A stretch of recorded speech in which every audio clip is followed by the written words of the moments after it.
بسم اللہ الرحمن الرحیم۔ ان پر درود جن کو حجر تک کریں سلام، ان پر سلام جن کو تحیت شجر کی ہے، ان پر درود جن کو کسے بے کساں کہیں، ان پر سلام جن کو خبر بے خبر کی ہے۔ معزز ناظرین کرام، السلام علیکم ورحمۃ اللہ وبرکاتہ۔ میں آپ کا میزبان سید سلمان گل، اور پروگرام روشنی میں قربانی کے حوالے سے ہم بات کر رہے ہیں۔ عید الاضحیٰ، ایام نحر، یوم نحر ہے، عید ہے، ذبح عظیم ہے، عید الضحیٰ تو شکر غفور الرحیم ہے۔ اللہ رب العزت کی بارگاہ میں شکرانہ بجا لاتے ہیں پورے عالم اسلام کے مسلمین مسلمات، اور ہر ایک کے اپنے طرز ہیں، اپنے رنگ ہیں، اپنے ڈھب ہیں، اپنے جدا گانہ انداز ہیں، لیکن مقصد سب کا ایک ہے، منفعت ایک ہے اس قوم کی، نقصان بھی ایک ہی سب کا نبی، دین بھی، ایمان بھی کہ ایک ہی انداز سے اللہ رب العزت کی بارگاہ میں ذبیحہ کا پیش کیا جانا، اجتماعی شکل میں، انفرادی حیثیت سے، جو جہاں ہے، جس کی جتنی بساط اور ریاست کے قوانین اسے اجازت دے رہے ہیں، وہ اپنی کیپیسٹی میں رہتے ہوئے، اپنی بساط میں رہتے ہوئے اللہ کے حضور قربانی کا نذرانہ پیش کر رہا ہے۔ پاکستان، اسلامی جمہوریہ پاکستان، اس ریاست کو یہ حسن حاصل ہے کہ یہاں پر قریہ قریہ، بستی بستی، گھر گھر کے باہر آپ کو قربانی کا جانور نظر آتا ہے، اور کئی روز پہلے سے نظر آتا ہے۔ اور وہ خرابیاں کہ جو ہماری زندگی کا معمول اور بن چکی ہیں اور شامل ہو چکی ہیں ہمارے معمولات زندگی میں، ان سے بہرحال ہمیں کنارہ کرنا چاہیے۔ علماء اس پہ اصلاح بھی فرماتے رہتے ہیں۔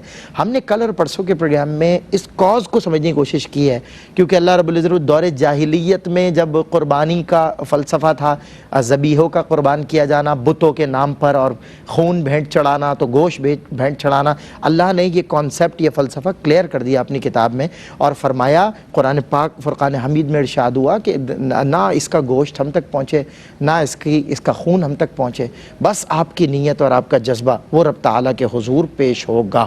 اور یاد رکھیے کہ نیت اور جذبہ ہمارا اصل مقصود تھا، لیکن آج قربانی پر ہمارے مقاصد بہت سارے ہیں جنہوں نے ہمیں گھیرا ہوا ہے، اور سب کے سب تقریباً ہمیں خراباتیان خرد باختہ نظر آتے ہیں۔ یعنی جانوروں کا کمپٹیشن، جانور کو کئی روز پہلے لانا، خوب ریاکاری کرنا، نمود و نمائش، قیمتوں میں جھوٹ سچ کرنا، اور بہت ساری ایسی باتیں، اور ایک دوسرے کے مقابلے پہ جانور لانا۔ دیکھیں، وہ نیکیوں پر سبقت لے جانے والا عمل اور تھا، ریاکاری پر سبقت لے جانا۔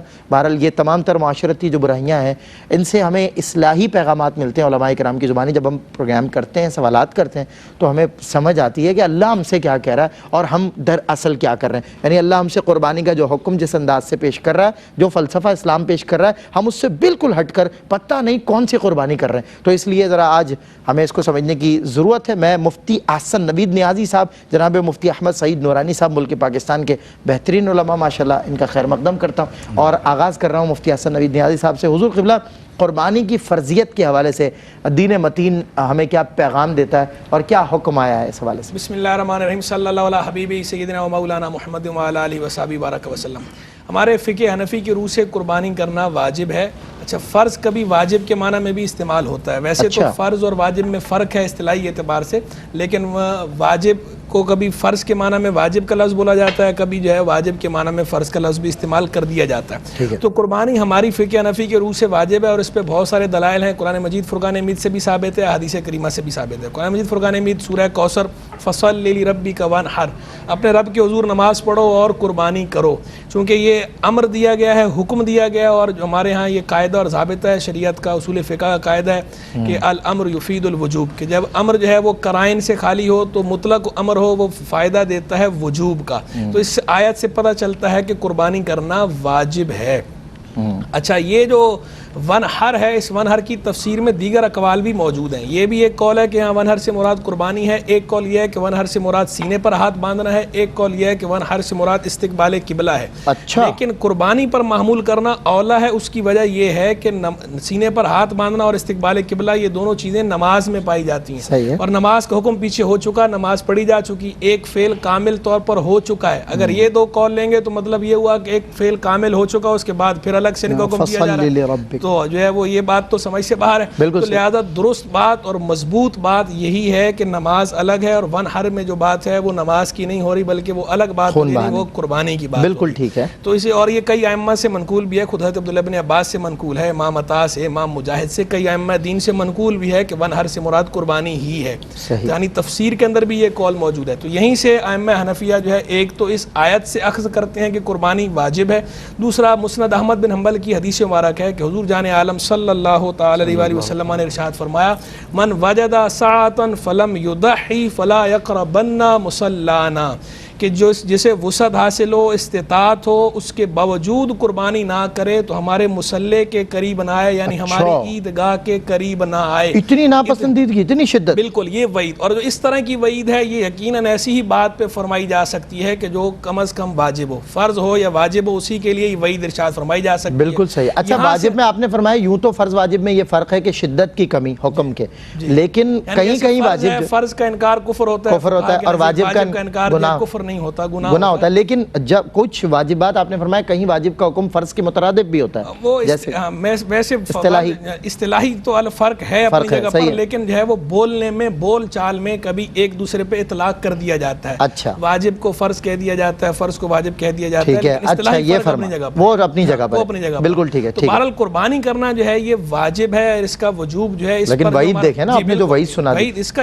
ائمہ حنفیہ کا زیادہ مضبوط استدلال اسی سے ہے, اس حدیث مبارک سے, کیونکہ اس کے اندر تو دوسرا احتمال ہی نہیں ہے. صحیح بات. آیت کے اندر تو پھر دوسرا قول موجود تھا, لیکن یہاں تو دوسرا قول ہی نہیں ہے. تو یہ حدیث مبارک اور وہ آیت یہ مل کر جو ہے وہ ائمہ حنفیہ استدلال کرتے ہیں کہ قربانی کرنا واجب ہے. اور اکثر ترک وجوب ایسے بھی ہم نے دیکھے روایتوں میں جس پر اتنی ناپسندیدگی کی وعید سرکار نے اتنی ناپسندیدگی فرمائی, مصلی کے قریب اللہ عیدگاہ کے قریب نہ آئے. بالکل, تو بہت بڑی تو واجب ہے. اب ہم اس بات کی طرف آ جاتے ہیں کہ یہ جو قربانی واجب ہے تو واجب کس پر ہے؟ آیا ہر مسلمان پر واجب ہے, ہر بندے پر واجب ہے, یا کوئی اس کے وجوب کے حوالے سے کوئی تفصیلات ہیں, کوئی اس کا میرٹ ہے, کوئی کرائٹیریا ہے, کوئی شروط ہیں کہ ان پر ہے اور ان پر نہیں ہے؟ تو اس کی شروط ہیں, ہر ایک پر واجب نہیں ہے. قربانی واجب ہے مسلمان پر, کافر پر ظاہری بات واجب نہیں ہے, مسلمان پر واجب ہے, آزاد پر واجب ہے, غلام پر واجب نہیں. غلام اگرچہ آج موجود نہیں, لیکن ہم بیان اس لیے کر دیتے ہیں کہ اگر بالفرض ہو بھی صحیح, مسئلہ اپنی جگہ پر ہے تو مسئلہ کلیئر ہونا چاہیے, کلیئرٹی ہونی چاہیے. تیسرا جو ہے وہ بالغ,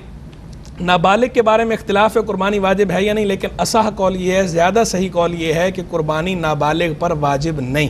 اسی طرح یعنی بلوغ شرط ہے اس کے لیے. اسی طرح جو عاقل ہے, عاقل کے حوالے سے بھی اختلاف ہے. بعض علماء کہتے ہیں کہ جناب عاقل ہونا شرط ہے, اور بعض کہتے ہیں عاقل ہونا شرط نہیں ہے, مجنون پر بھی قربانی واجب ہے. لیکن جو وجوب کے قائل ہیں مجنون پر, ان سے سوال جب یہ ہوتا ہے کہ بھئی اگر وہ تو ہے ہی مجنون, کیسے کرے گا؟ تو وہ کہتے ہیں مجنون کی طرف سے اس کا سرپرست کرے گا, تو سرپرست ہے وہ اس کی طرف سے قربانی کرے. یہ بہرحال ایک قول یہ ہے, اور ایک قول یہ ہے کہ عاقل پہ قربانی واجب, مجنون پہ قربانی واجب نہیں, عاقل ہونا شرط ہے. اسی طرح مالدار ہونا شرط ہے قربانی کے لیے. مسافر جو ہے اس پہ قربانی واجب نہیں, مقیم ہونا شرط ہے, مقیم ہونا چاہیے, مسافر پہ واجب نہیں.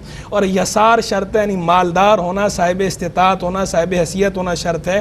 یعنی وہ نصاب زکات والا معاملہ, نصاب زکات, اور اس میں یہ تھوڑا سا فرق ہے. ویسے تو یہ ہے کہ 7.5 تولے سونا یا 52.5 تولے چاندی یا حاجت اصلیہ سے زائد اتنا سامان کہ جو اس کی مالیت کو پہنچتا ہو, اس پہ قربانی واجب ہوتی ہے. زکات میں اور اس میں فرق کیا ہے؟ 2 فرق ہیں صرف بنیادی. 2 فرق یہ ہے کہ زکات کے اندر حولان حول شرط ہے, پورا 1 سال گزرنا شرط ہے. قربانی میں پورا 1 سال گزرنا شرط نہیں ہے. اگر رائٹ ناؤ ہے جی, اس وقت وہ جو 3 ایام ہے قربانی کے, اگر اس وقت پیسے 10 ذوالحجہ, 11 ذوالحجہ, 12 ذوالحجہ, اس وقت اگر آپ کے پاس وہ مال نصاب کے مطابق ہے تو قربانی واجب ہے, پورا سال گزرنا شرط نہیں. دوسرا فرق, زکات مخصوص قسم کے اموال پر ہوتی ہے, سونا, چاندی, نقدی, مال نامی, مال تجارت جو ہے, اور جانور, ان چیزوں پر ہوتی ہے. جبکہ قربانی کے اندر محض مال نہیں, قربانی کے اندر کوئی بھی چیز آپ کی ملک میں ہے جو حاجت اصلیہ سے زائد جو کچھ ہے, چاہے وہ کسی بھی شیپ میں ہو, کسی بھی فارم میں ہو, چاہے وہ ایسیسریز کاروبار ہو, کاروبار تو ہے ہی, چاہے ایسیسریز ہوں, چاہے ویسے جو ہے شو پیسز ہوں, کوئی بھی چیز جو سامان آپ کی ملکیت میں ہے اور حاجت اصلیہ سے زائد ہے اور دین سے فارغ ہے,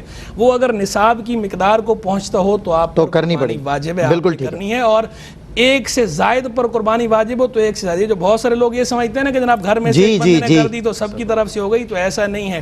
اگر گھر میں 1 سے زائد افراد ایسے ہیں کہ جن پر قربانی واجب ہوتی ہے تو سب اپنا الگ الگ جانور قربان کریں گے, یا کسی بڑے جانور کے اندر الگ الگ اپنا حصہ لیں گے. ایسا نہیں ہے کہ ایک چھوٹا جانور ایک بندہ قربان کرے اور گھر کے سب افراد کی طرف سے. صحیح بات ہے. ایسا کوئی معاملہ نہیں ہے. سب کی اپنا اپنا نصاب ہے, بالکل انڈیویجول کیپیسٹی میں سب کما رہے ہیں, ارن کر رہے ہیں, اور بالغ ہیں, کوئی فرق نہیں ہے. جس کا جو نصاب ہے, باقی عبادات ہیں مرد و عورت کو کوئی فرق نہیں ہے, ایسی اس میں بھی مرد و عورت کو کوئی فرق نہیں. عورت بھی اگر صاحب نصاب ہو اور دیگر شروط پائی جائیں تو عورت پر بھی واجب ہے. بالکل ایسا نہیں ہے کہ شوہر نے کر دی تو عورت کی طرف سے ہو گئی, شوہر کے لیے الگ واجب ہے, عورت کے لیے الگ واجب ہے. ہاں اگر عورت جو ہے وہ صاحب نصاب نہیں ہے یا دیگر شروط نہیں پائی جا رہی تو ٹھیک ہے, پھر اس پہ واجب نہیں ہے, مرد اپنی جانب سے کر لے, اس کی جانب سے کرنا چاہے تو اجازت موجود ہے, اجازت لے کر کر سکتا ہے صراحتاً یا دلالتاً, لیکن اس پر لازم نہیں ہے کہ عورت کی طرف سے کرے. عورت خود اپنی قربانی جو ہے وہ, اور افضل یہی ہے کہ اپنے پیسے خود خرچ کرے تاکہ اس کو اجر ملے اور مال خرچ اللہ کی راہ میں کرنے کا جذبہ پیدا ہو. بالکل ٹھیک ہے. اچھا, عید الاضحیٰ کی قربانی پیش کرنے کے حوالے سے مفتی صاحب قبلہ کن کن باتوں کا خیال رکھنا ضروری ہے, ہم جو پیش کر رہے ہیں اللہ کے حضور؟ بسم اللہ الرحمن الرحیم. جی, سب سے پہلے تو اللہ رب العالمین کی بارگاہ میں قربانی پیش کرتے ہوئے یہ مد نظر رہے کہ ہم اللہ رب العالمین کی رضا کو مقصود رکھتے ہیں. صحیح. ہمارے ہاں معاشرے میں آج کل یہ رواج پا گیا ہے, جیسا کہ آپ بھی مقدمے میں ذکر کر رہے تھے, کہ جانور ہم دکھاوے کے لیے بھی لاتے ہیں.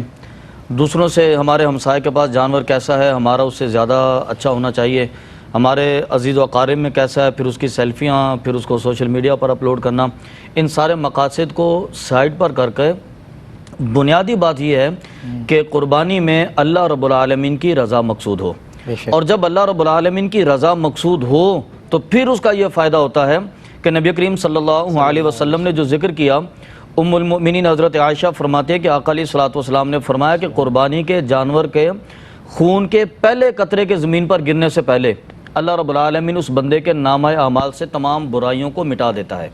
تو یہ فائدہ اس وقت حاصل ہوتا ہے. اور اللہ رب العالمین نے قرآن مجید فرقان حمید میں بھی اس کے حوالے سے ارشاد فرمایا, لن ینال اللہ لحومها ولا دماؤها, فرمایا کہ تمہاری قربانیوں کا خون بھی زمین پر گرے گا اور اس کا جو گوشت ہے وہ بھی تم کھاؤ گے. نہ تو گوشت اللہ کی بارگاہ میں پہنچے گا اور نہ خون پہنچے گا, لیکن ولاکن ینالہ التقوی, فرمایا کہ جو تمہارا تقوی ہے, اللہ کی رضا مقصود جو ہے نا, وہ اللہ کی بارگاہ میں پہنچے گی. اور اسی تقوی کی طرف اشارہ کرتے ہوئے نبی کریم صلی اللہ علیہ وسلم نے 3 مرتبہ ارشاد فرمایا.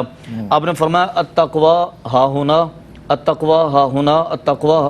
آپ نے فرمایا کہ تقوی یہاں پر ہے, یعنی کہ تمہارے دل میں اللہ رب العالمین کی رضا مقصود اور مطلوب ہونی چاہیے. قربانی کے فوائد کے لیے یہ ضروری ہے.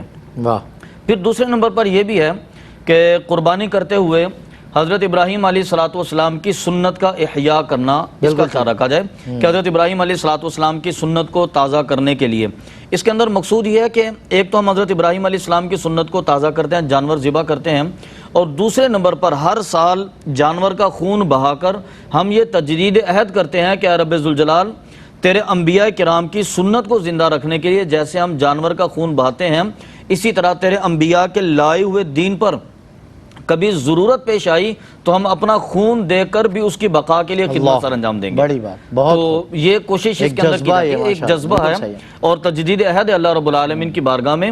اور تیسرے نمبر پر قربانی کے اندر بالخصوص یہ خیال ہونا چاہیے کہ ہمیں ریاکاری مقصود نہ ہو. بالکل صحیح. قربانی کے اندر دکھلاوا مقصود نہ ہو اور قربانی کے اندر کسی سے مقابلہ بھی مقصود نہ ہو. صحیح بات ہے, یہ تو بس اللہ قربانی کے اندر اللہ رب العالمین کی رضا جو مقصود ہے نا, تو اب کوشش یہ کریں کہ ایک بڑی قیمت کا ایک بڑا جانور ہے, اگر ہم وہ خرید کر لائے, اس کی بجائے اگر چھوٹی قیمت کے زیادہ جانور آگے, اور جیسا کہ مفتی صاحب قبلہ فرما رہے تھے کہ گھر کے تمام افراد کی ذمہ داری مکمل ہو سکے, تو وہ کتنا آسان عمل ہے اللہ رب العالمین کی بارگاہ میں.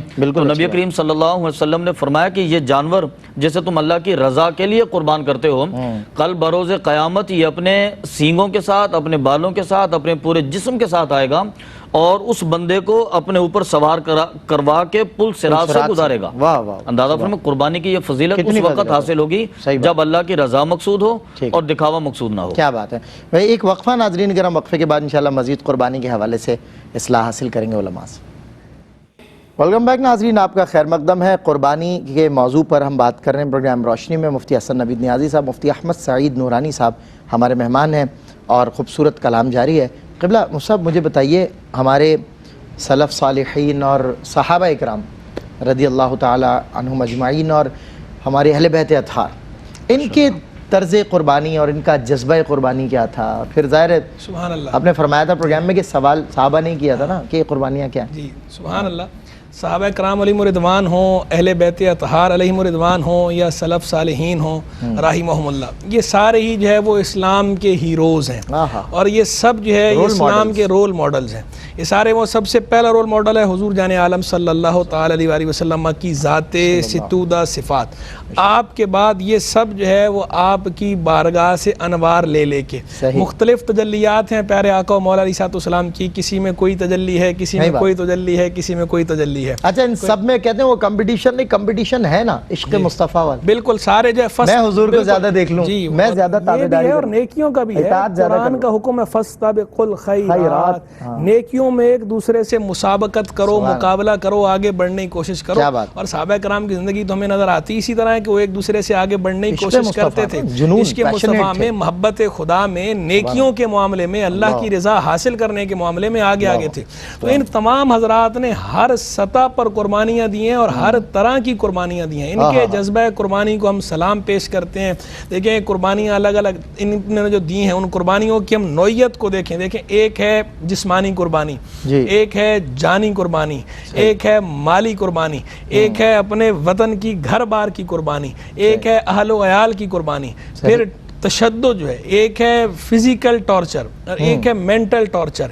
یہ جتنی میں نے انواع بیان کی ہیں، یہ ساری انواع جو ہے ایک قربانی کی تمام انواع ہمیں صحابہ کرام علیہم رضوان اور اہل بیت اطہار کے ہاں نظر آتی ہیں کہ انہوں نے دین اسلام کی خاطر، اللہ کی رضا کی خاطر، اللہ کے محبوب علیہ الصلوۃ والسلام کی خاطر انہوں نے کیا کیا قربان نہیں کیا، کیا کچھ نہیں کیا۔ سبحان اللہ۔ وہ حضرت، اور اس میدان میں مردوں کے ساتھ ساتھ خواتین بھی اسی طرح ہمیں نظر آتی ہیں، پیچھے نظر نہیں آتی۔ حضرت خنسا رضی اللہ تعالیٰ عنہا مشہور صحابیاں ہیں۔ جنگ قادسیہ کا موقع ہے، سیدنا فاروق اعظم رضی اللہ تعالیٰ عنہ کا دور ہے، 4 جوان بیٹے ہیں اور خود وہ بوڑھی ہیں، 4 بیٹوں کے ساتھ آ گئیں اور آ کر ان 4 بیٹوں کو انہوں نے ایمان افروز تقریر فرمائی اور ان کو تیار کیا جہاد کے لیے اور کہا کہ جو ہے وہ جا کے جہاد میں ایسی بھی مائیں ہوتی ہیں، ایسی بھی مائیں تھیں۔ اچھا حضرت خولہ رضی اللہ تعالیٰ بالکل تیر اندازی، تو یہ بڑھاپے کے اندر وہ کر رہی ہیں، وہ 4 بیٹے جو ہے وہ جنگ میں شریک ہو رہے ہیں، ماں جو ہے وہ پیٹھ تھپک رہی ہے اور آگے جو ہے وہ روانہ کر رہی ہے دعا کر کے۔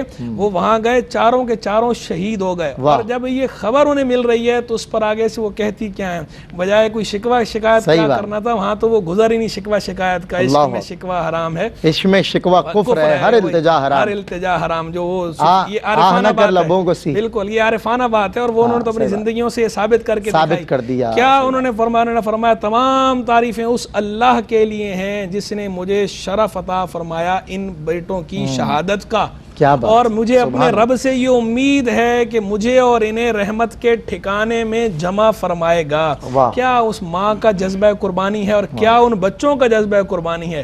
ان بچوں نے اپنی جان قربان کر دی اور اس ماں نے اپنے لخت جگر قربان کر دیے، اسلام کی خاطر اللہ کی راہ میں قربان کیے۔ اور اس سیدنا فاروق اعظم نے بھی پھر جو ہے وہ آگے سے ایسا کیا، جب تک وہ حیات نہیں ان 4 بچوں کا جو حصہ تھا وہ اسکالرشپ کی صورت میں، وظیفے کی صورت میں ان کو عطا فرماتے رہے کہ اس ماں نے قربانی دی ہے۔ تو سیدنا فاروق اعظم نے ان کی اس قربانی کو دنیاوی طور پر بھی ضائع نہیں جانے دیا، اخروی تو اس کا اجر اپنی جگہ پر ہے، دنیاوی طور پر بھی وہ ان کا حصہ جو ہے وہ ان کو دیتے رہے۔ حضرت سنت ابراہیمی کا صحیح مصداق تو ابھی جس صحابیہ کا ذکر ہوا، اصل تو یہ ہے، یہ میرے بیٹے، یہ قربان ہو جائے۔ جیسے سیدنا ابراہیم علیہ السلام نے جو ہے وہ سیدنا اسماعیل علیہ السلام اپنے لخت جگر کو حاضر کر دیا تھا، تو یہاں بھی دیکھیں انہوں نے اپنے لخت جگر، یعنی بدرجہ اتم صحابہ نے کام کر کے ایک نہیں اور 4 بیٹے، 4 پیدر پہ شہادتیں، 4 بیٹے بیک وقت، پیدر پہ بھی نہیں، بیک وقت، ایک ہی وقت میں 4 بیٹے جو انہوں نے اسلام کی خاطر جو ہے وہ قربان کیے ہیں۔ تو یہ تو سرکار کی امت ہے نا، حضور نے ایسی تو نہیں فرمایا تھا مثل امتی مثل المطر لا یضرب اول خیر ما آخر، کہ میری امت کی مثال بارش کی مثال ہے، نہیں پتہ چلتا اس کا اول خیر ہے کہ آخر خیر ہے۔ تو اس کے اندر تو ایک سے ایک تابندہ اور رخشندہ مثالیں ہیں، بالکل درخشاں مثالیں ہیں، چمک رہے ہیں سارے۔ اور مالی قربانیاں، سیدنا عثمان غنی کا وہ مال قربان کرنا، بارہا وہ واقعے ہم بیان کرتے رہتے ہیں، ہمارے ناظرین کو بھی یاد ہی ہو گئے ہوں گے، اور پھر آگے سیدنا عثمان غنی کے ایام آنے بھی ہیں قربانی کے بعد انشاءاللہ، تو اس پہ بھی ہم سیر حاصل روشنی ڈالیں گے، کلام کریں گے کیسے سیدنا عثمان غنی نے وہ قربانیاں دی مالی، اور سرکار عیسیٰ السلام نے کیا جواب میں فرمایا، آج کے بعد عثمان کو کوئی چیز نقصان نہیں پہنچائے گی، آج کے بعد عثمان جو کرے اسے کوئی فعل ضرر نہیں پہنچائے گا، نقصان نہیں پہنچائے گا۔ وہ سیدنا فاروق اعظم کا وہ آدھا مال سارا حضور کی بارگاہ میں حاضر کر دینا اللہ کی راہ میں، وہ غزوہ تبوک کے لیے، وہ سیدنا صدیق اکبر کا سارا مال پیش کر دینا، اور جب حضور نے پوچھنا ہے کہ گھر والوں کے لیے کیا چھوڑ کے آئے تو انہوں نے کیا کہا، اللہ اور اللہ کے رسول کو چھوڑ کر آیا۔ وہ کیا اقبال نے کہا تھا، پروانے کو چراغ ہے بلبل کو پھول بس، صدیق کے لیے ہے خدا کا رسول بس۔ کیا کیا انہوں نے جو ہے وہ مثالیں قائم کی ہیں۔ اہل بیت اطہار کی بھی ایک مثال عرض کر دیتا ہوں، امام باقر رحمہ اللہ، اعلیٰ حضرت امام محمد رضا خان رحمہ اللہ نے جب یہ واقعہ نقل کیا تو کہا امام ابن امام، کریم ابن کریم، یہ ہمارے اکابر کا طرز نسل در نسل کریم، کریم ابن کریم، امام ابن کہتے ہیں۔ وہ جب ایک دفعہ جو ہے وہ حاجت پیش آئی، قضائے حاجت کے لیے گئے تو وہیں سے خادم کو آواز دی اور چادر جو ہے قیمتی پوشاک تھی چادر کا، یہ صدقہ کر دو۔ آپ جب باہر آئے تو اس نے پوچھا حضور باہر آ کے بھی آپ یہ فرما سکتے تھے؟ فرمایا میرے دل میں آیا صدقہ کروں، تو اسی وقت سے یہ کہہ دیا کہ کہیں باہر آنے تک نیت تبدیل نہ ہو جائے، یعنی نیت کی تصحیح کا، اللہ کی راہ میں خرچ کرنے کا جذبہ، قربانی کا جذبہ، اور اس نیت کی تصحیح کا جذبہ کیسا تھا کہ فوراً سے پیشتر وہ نیک کام کر رہے ہیں اور اللہ کی راہ میں قربان کر رہے ہیں چیز کو، پیاری چیز کو، کہ کہیں نیت تبدیل نہ ہو جائے۔ حالانکہ یہ تو وہ ہستیاں تھیں کہ ان کی نیت کیا بدلنی تھی، وہ تو رول ماڈل تھے، ان کو دیکھ کر دنیا تصحیح نیت کرتی ہے، ان کو دیکھ کر لوگ اپنے خیالات کی ڈائریکشن درست کرتے ہیں، لیکن انہوں نے یہ کر کے بتا دیا کہ بھائی اللہ کی بارگاہ میں قربانی کا جذبہ کیسا ہونا چاہیے، اور فاستبقوا الخیرات پہ، نیکیوں میں سبقت کرو ایک دوسرے پہ، اس پر عمل کس طرح ہونا چاہیے انہوں نے اپنے عمل کے ذریعے پریکٹیکلی ثابت کر کے ثابت کر دیا۔ 4 بیٹے ایک بوڑھی ماں کے، اللہ اکبر، اور جیسے جیسے عمر کے وہ بڑے حصے میں ماں جاتی ہے اتنی حساس ہوتی جاتی ہے اولاد کے لیے،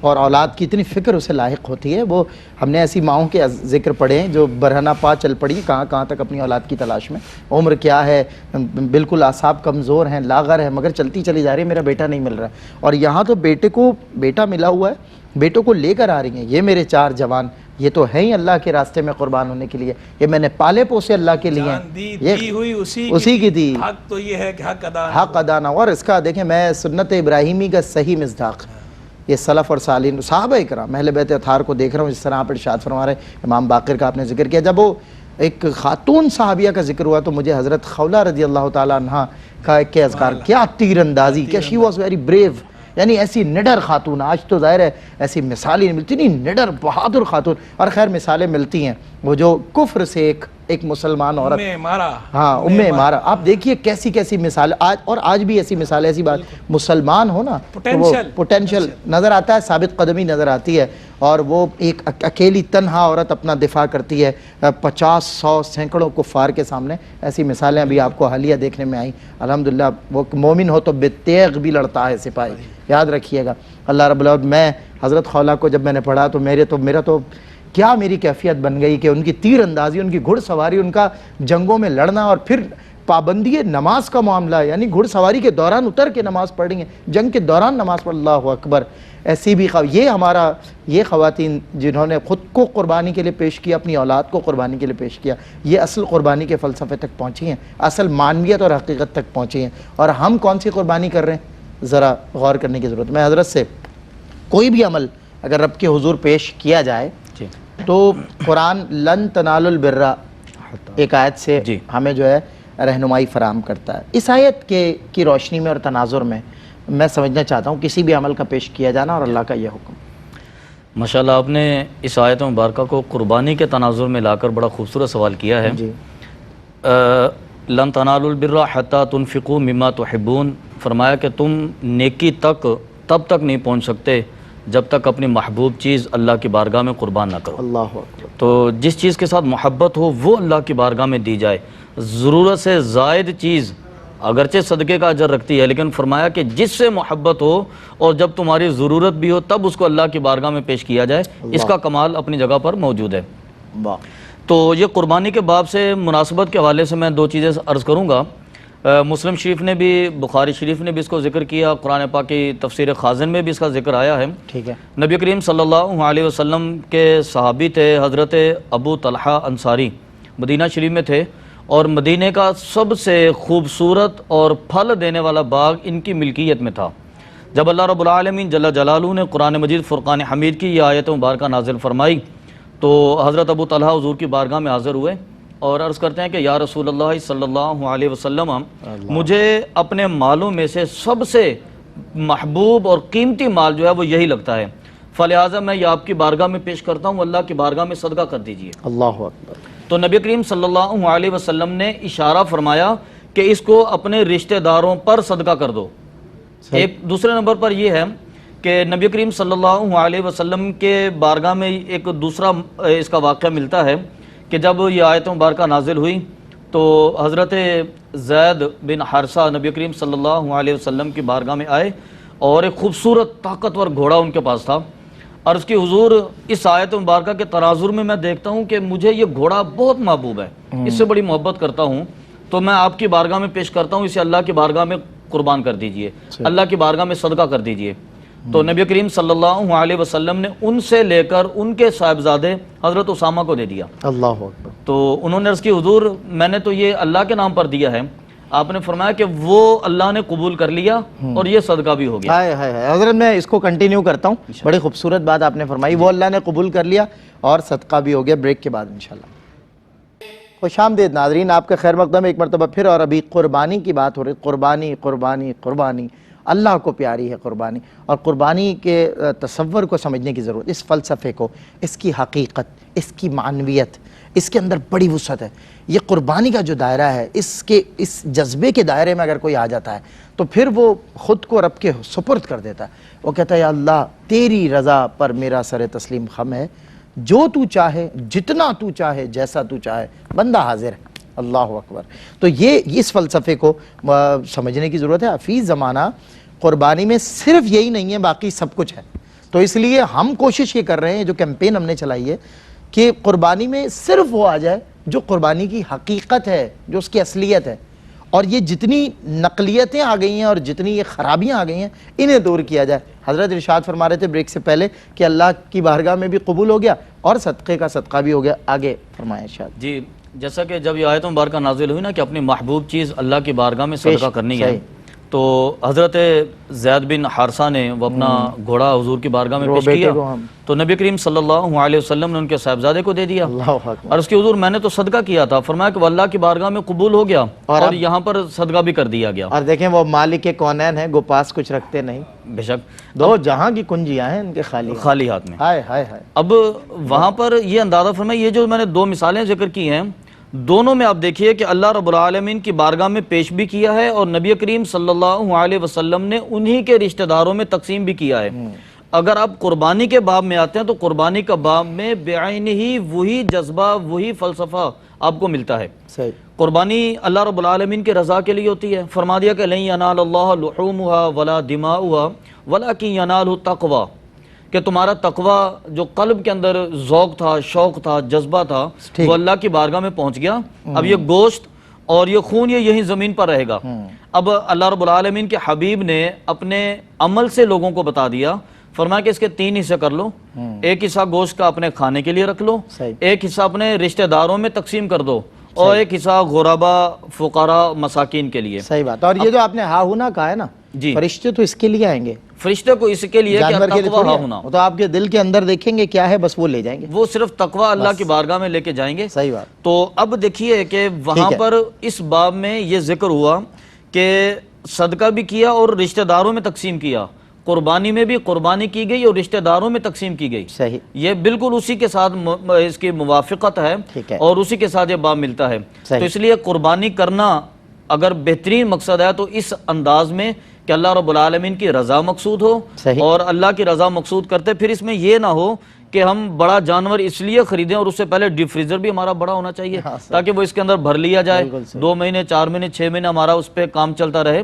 بلکہ قربانی کی اصل روح یہ ہے کہ قربانی کا جانور ذبح کر کے اس کو شریعت کے طریقے بتائے ہوئے طریقے کے مطابق ایک حصہ اپنے لیے رکھیں، ایک حصہ رشتہ داروں میں تقسیم کریں، غربا، تاکہ وہ ایک معتدل اور توازن جو ہے ان کو بھی دیا جائے، تاکہ وہ لوگ جن کو پورا سال کھانے کے لیے گوشت نہیں ملتا ان ایام میں چند لقمے ان کو بھی میسر آ سکے۔ بالکل ٹھیک ہے مصعب، بہت خوبصورت بات آپ نے کی۔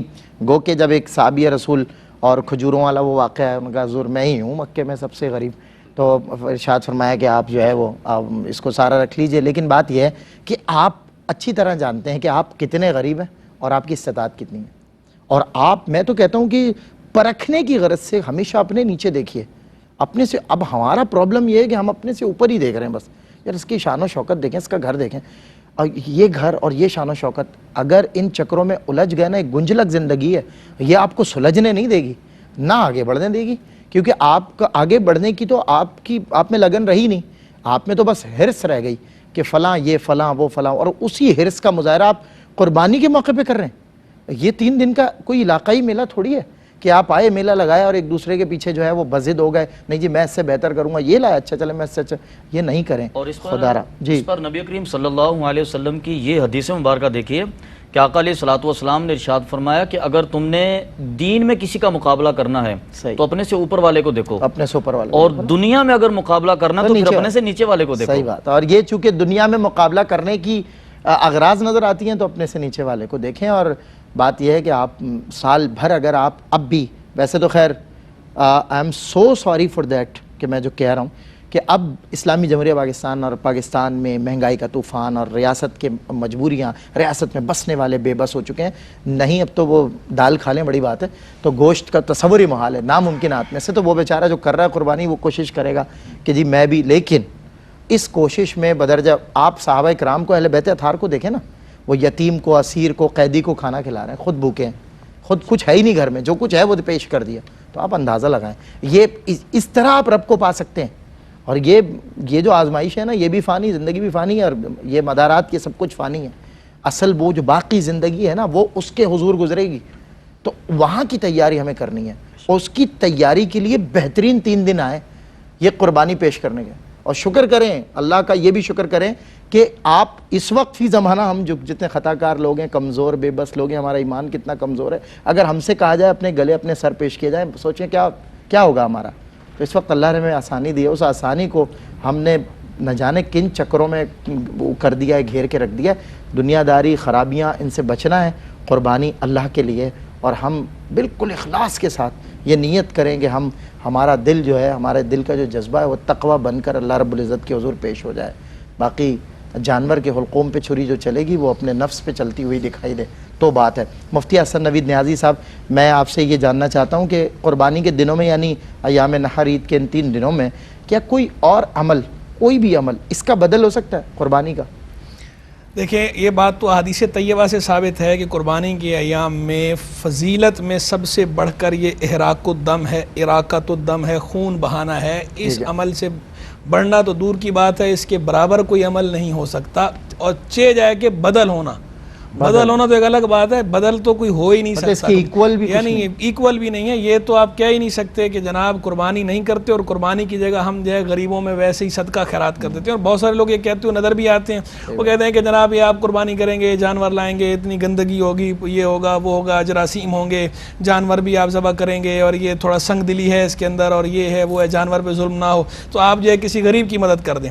بھائی یہ اللہ کا حکم ہے, جہاں اللہ کا حکم آ جائے, اللہ کے رسول علیہ السلام کا حکم آ جائے تو وہاں پر ہم نے سر تسلیم خم کرنا ہے. بندوں کی انٹرپشن نہیں چلے گی, وہاں انٹرپشن نہ میری چلے گی نہ آپ کی چلے گی, وہاں کسی کی نہیں چلے گی. وہاں پر وہاں ایسے ہی مقام کے لیے اقبال نے کہا تھا, گزر جا عقل سے آگے کی یہ نور, چراغ راہ ہے منزل نہیں ہے. کیا بات, عقل قربان کن بپیش مصطفیٰ, عقل را قربان کن بپیش مصطفیٰ. اللہ کے محبوب کے آگے اور اللہ کے آگے اپنی عقل کو قربان کر دو, سرنڈر کرو, سر تسلیم خم کرو. قربانی کا مقصود ہی یہ تھا کہ سر تسلیم خم کرنا ہے, نہ کہ یہ کہ یہاں بھی آپ نے اپنی اٹکل سے کام لینا ہے اور یہاں بھی اٹکل سے کہنا ہے رائے کو دخل دے رہے ہیں. یہ امور تعبدیہ ہیں. امور تعبدیہ کا مطلب یہ ہے کہ عبادت ویسی ہوگی جیسی اللہ اور اللہ کے رسول فرمائیں گے, چاہے وہ ظاہری طور پر ہمیں سمجھ میں آئے یا نہ آئے. بظاہر ہمیں اس کے اندر ظلم کا پہلو نظر آئے, جب اللہ اور اللہ کے رسول نے حکم دیا وہ ہم نے کرنا ہے, تو ہم نے کرنا ہے. غریب کی مدد کرنا بہت اچھی بات ہے, لیکن غریب کی مدد آپ عام ایام میں کریں. یہاں یہ بھی غریب کی مدد ہے کہ آپ جانور خریدیں, یہ بھی غریب کی مدد ہونی ہے. یہ اس غریب کی مدد ہو رہی ہے کہ جانور کام کرتا ہے. یہ گوشت آپ دیں گے, وہ گوشت بھی غریب کی مدد ہی ہے. اور باقی یہ آپ کہیں قربانی کے موقع پہ غریب کی مدد یاد آ رہی ہے, حج کے موقع پہ غریب کی مدد یاد آ رہی ہے, جب آپ اپنی شادیاں کر رہے ہیں اور اس کے اوپر آپ 15-15 لاکھ لگا رہے ہیں, وہاں آپ کو غریب کی کی مدد یاد نہیں آ رہی. یہ بس آپ خود غریب 15 لاکھ لگاتا ہے جی, اور مقروض ہو جاتا ہے. جہاں آپ اللہ تللے کر رہے ہیں وہاں آپ کو غریب کی یاد نہیں آ رہی. تو اگر آپ کو واقعی غریب کی یاد ہے تو غریب کا آپ الگ سے جو ہے وہ اس کا بندوبست کریں اور اس کی مدد کریں. لیکن قربانی کے موقع پہ آپ نے قربانی ہی کرنی ہے, کوئی دوسرا کام نہیں چلے, کوئی دوسرا آپشن آپ کے پاس ہے ہی نہیں. اگر آپ پہ قربانی واجب ہے تو یہ کرنے سے ہی وجوب ادا ہوگا, ادروائز آپ مواخذے میں ہیں, آپ گرفت میں ہیں, اللہ کے ہاں بھی گرفت میں اور یہاں بھی اللہ کے بندوں کے ہاں بھی آپ نے مطعون ہونا ہے. بالکل صحیح, بالکل صحیح فرمایا. مفتی صاحب پیغام دے دیجئے, بس وقت ہمارا اختتام کو. اللہ رب العالمین کی رضا کے لیے قربانی کرنا, اس میں اصل بنیادی مقصد جو ہے وہ یہ ہے کہ اس جانور سے محبت کر کے اس جانور کو خدا کی بارگاہ میں پیش کیا جائے, تاکہ یہ ایک تاثر قائم ہو کہ میں اپنی محبوب چیز اللہ کی بارگاہ میں پیش کرتا ہوں. یقیناً یہ بھی ایک آسان عمل ہے کہ کسی اور جگہ جانور ذبح ہو گیا, لیکن یہ ہے کہ اصل روح جو ہے کہ اس کو پالا جائے, پوسا جائے, اس کی پرورش کی جائے, اس کی خدمت کی جائے, پھر اس کو اللہ کی بارگاہ میں پیش کیا جائے. تو یہ ایک احسن عمل ہے, اور اس کے ساتھ ساتھ یہ در حقیقت ابتدا ہے, اور یہ ہمیں یہ پیغام دیتی ہے کہ اس ابتدا کے ساتھ کہ ہم نے آئندہ زندگی کے جن مقاصد میں بھی قربانی دینی پڑے گی وہ اللہ کی رضا کے لیے پیش کرنی ہے. بالکل صحیح, بہت شکریہ مفتی صاحب آپ تشریف لائے, دونوں خوبصورت سیر حاصل کلام رہا. ایک فرق ہمارے درمیان بہت پیدا ہو چکا ہے, اور وہ یہ ہے کہ ہماری ترجیحات کا فرق. ہماری ترجیح اول جو تھا وہ ہمارا مالک تھا, اس کی رضا تھی. اب ہماری ترجیح اول ہم خود ہیں.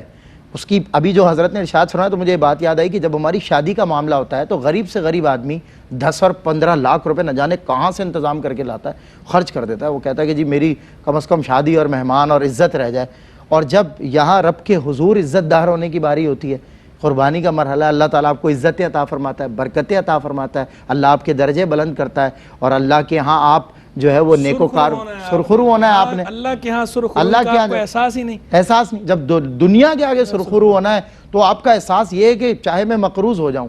میں ایسے کئی لوگوں کو جانتا ہوں جن کی زندگی کے 5 سال صرف اسی کشمکش میں گزر رہے ہیں کہ کسی انداز سے چھوٹا موٹا اپنا گھر لے لیں, لیکن جس وقت شادی ہوئی تو اس وقت لاکھوں روپے خرچ کیے اور کسی سال قربانی نہیں کر سکے, کیونکہ ظاہر ہے کیسے کریں گے, ہماری تو استطاعت نہیں ہے. شادی کے وقت تمہاری استطاعت ہو گئی تھی کیونکہ وہاں معاملہ تمہارے خود کا تھا, اور اب جب معاملہ اس کا ہے تو اس لیے یہ ایک پیغام بھی ہے, ایک معاشرے کی تلخ حقیقت بھی ہے. آنکھ اٹھے تیرے لیے, کھلتے ہیں لب تیرے لیے, میرا جینا میرا مرنا میرے رب تیرے لیے, مسجد الفاظ میں دے رہا ہوں میں اذاں, میرا فن میرا ہنر میرا ادب تیرے لیے. السلام علیکم ورحمۃ اللہ وبرکاتہ.